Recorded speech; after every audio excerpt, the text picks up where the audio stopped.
Ngayon, mga kapatid, hindi ka pa lumalago sa kagandang loob ng Diyos, sa kapakumbabaan. Why? Sabi nga doon so what? O ano? Pakita mo. Show and prove, patunayan mo ang kapakumbabaan na isang biyaya binigay ng Diyos. Okay? So, isa pong challenge po sa atin, kung babasahin natin yung Ephesians chapter 4, nandun po lahat yung application.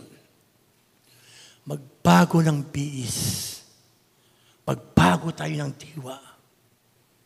Okay?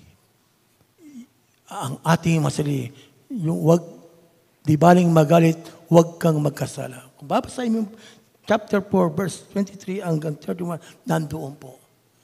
Ang challenge po sa bawat sa atin, ipakita po natin ang bagong buhay na biyaya na ipinagkaloob ng ating Panginoon Yesus. Kung ikaw ay nagsalita sa iyong kapatid, sorry. Pasensya na kapatid, sorry. Pasensya na. Doon nakikita yung kagandang loob nun. Yung kapayapaan, yung pagkakaisa, yung pagkakaunawaan, nakikita sa buhay natin.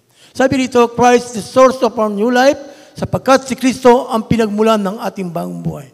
Number 2, si Kristo ang ating pagdakila pag-asa, siyang tinaas. Si Kristo ang regalo na natanggap natin sa pamagitan ng pananampalataya. Si Kristo ang uwaran ng ating bagong buhay.